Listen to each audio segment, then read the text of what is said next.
यह कहानी पुराने ज़माने की है। एक प्रदेश में एक व्यापारी ने प्रेम विवाह किया। हालांकि तब प्रेम विवाह करना कोई छोटी या आम बात नहीं थी, लेकिन फिर भी व्यापारी और उसकी प्रेमिका, जो अब उसकी धर्म पत्नी बन चुकी थी, उनका सच्चा प्रेम देखकर लोगों ने उन्हें स्वीकार कर लिया और लोग उनके प्यार की मिसाल देने लगे थे। वे दोनों भी अपने प्यार से भरे नए संसार में काफ़ी खुश थे। लोग ये देखकर हैरान रह जाते कि उन दोनों में कभी किसी बात या विषय को लेकर झगड़े नहीं होते थे। व्यापारी और उसकी पत्नी ने अपनी प्यार की रोशनी सदा रोशन रहे, इसलिए एक नियम बनाया था। उन दिनों लोग रात को छतों पर मशाल जलाया करते थे ताकि घर आंगन में उजाला रहे और सोने के समय उन्हें बुझा देते। प्रेमी जोड़े ने तय किया था कि वे जब तक साथ रहेंगे तब तक उनके घर की मशाल जलती रहेगी। अब रात होते ही पूरे प्रदेश में अंधेरा हो जाता, लेकिन एकमात्र इस व्यापारी का घर रोशनी से जगमगाता। इस प्रदेश का राजा एक बड़े से महल में रहता था। हर रात को सोने से पहले वो अपनी रानी के साथ महल की छत पर जाकर आसमान के नज़ारे देखता था। एक बार जब राजा अपनी रानी के साथ छत पर चांद सितारे देख रहा था, तब दोनों की नज़र व्यापारी के जगमगाते घर पर पड़ी। राजा और रानी दोनों ही उसके बारे में चर्चा करने लगे। राजा ने कहा, इस प्रेमी जोड़े में पति समझदार है, इसलिए उनका साथ अच्छे से चल रहा है। रानी राजा से सहमत नहीं थी। रानी का कहना था, जरूर पत्नी ही ज़्यादा समझदार होगी और वह पति के और उसके घर वालों की गलतियों को नज़रअंदाज कर देती होगी। इसके बिना उनके परिवार का इतने अच्छे से चलना संभव नहीं है। राजा रानी की चर्चा बहस में और फिर बाद में झगड़े में बदल गई। अंत में राजा ने कहा कि हम क्यों झगड़ा करें, एक काम करते हैं, उनकी परीक्षा लेते हैं और देखते हैं कौन ज़्यादा समझदार है। रानी को भी यह सुझाव पसंद आया।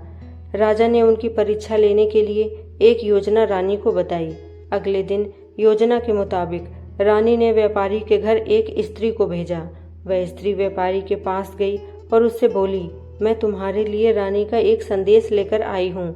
वो स्त्री संकोच करते हुए व्यापारी से बोली कि रानी को तुम बहुत पसंद आ गए हो। अगर तुम अपनी पत्नी को छोड़ दो या उसकी हत्या कर दो तो रानी तुमसे शादी करने के लिए तैयार है। महिला की बात सुनकर व्यापारी को गुस्सा आ गया, लेकिन उसने अपने गुस्से पर काबू रखते हुए उस महिला से कहा कि ऐसी 1000 रानियां भी आ जाएंगी, तब भी मैं अपनी पत्नी को धोखा नहीं देने वाला। तुम मेरी तरफ से रानी से माफ़ी मांग लेना और कहना ऐसा प्रस्ताव दोबारा ना भेजें। उस स्त्री ने व्यापारी ने जो कहा था वह बात राजा और रानी को जाकर बता दी। व्यापारी का ऐसा जवाब सुनकर राजा खुश हो गया, क्योंकि राजा जैसा सोचता था व्यापारी उतना ही समझदार निकला। अब व्यापारी की पत्नी की परीक्षा की बारी थी। राजा ने एक आदमी को उसके पास भेजा। आदमी ने व्यापारी की पत्नी से कहा, राजा को तुम पसंद आ गई हो। राजा ने कहा है, अगर तुम अपने पति को मार देती हो तो वो तुम्हें उनकी रानी बना लेंगे। आदमी की बातें सुनकर पहले तो व्यापारी की पत्नी कुछ भी नहीं बोली। जब आदमी वहां से जाने लगा तब पीछे से व्यापारी की पत्नी ने कहा कि आज रात को जब मशाल बुझ जाएगी तो समझ लेना कि मैंने अपने पति की हत्या कर दी है। राजा के आदमी ने इस घटना का वर्णन राजा और रानी के सामने जाकर किया। राजा को व्यापारी की पत्नी पर काफी गुस्सा आया, लेकिन रानी ने राजा से कहा कि वह सिर्फ ऐसा कह सकती है, कर नहीं सकती। आखिर वह उसकी पत्नी है और प्रेमिका भी।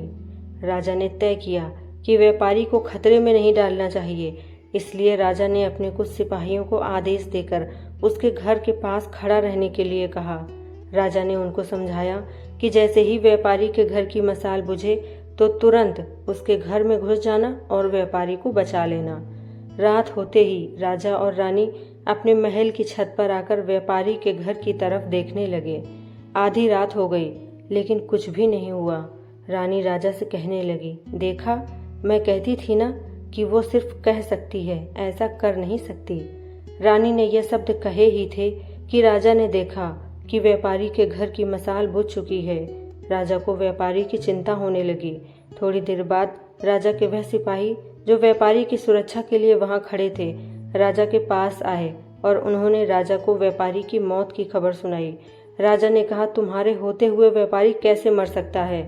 सिपाहियों ने कहा कि उसकी पत्नी ने दिन में ही जहर दे दिया था और रात को पति के मरने के बाद उसने घर की मसाल बुझाई, इसलिए हम कुछ भी नहीं कर पाए। राजा को इस घटना से न सिर्फ व्यापारी की पत्नी से बल्कि औरत जात से ही नफरत हो गई। व्यापारी की पत्नी की बेवफाई के विचार उसे पूरी रात आते रहे।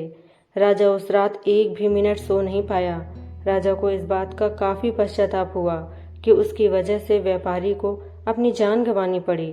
सवेरे राजा ने अपने एक मंत्री को बुलाया और उसे आदेश दिया कि मैं शिकार करने जा रहा हूँ। जब तक मैं लौटूंगा इस प्रदेश की सभी महिलाओं को गला काटकर मार देना। राजा का ऐसा आदेश सुनकर मंत्री ने राजा को काफ़ी समझाने की कोशिश की, लेकिन राजा उसकी एक भी बात सुनने के लिए तैयार नहीं था और राजा ने उसे धमकी दी कि अगर तुमने यह काम पूरा नहीं किया तो सबसे पहले मैं तुम्हें ही मौत की सज़ा दे दूंगा। इस कहानी का अगला भाग देखने के लिए कमेंट करें, चैनल को सब्सक्राइब करें। धन्यवाद।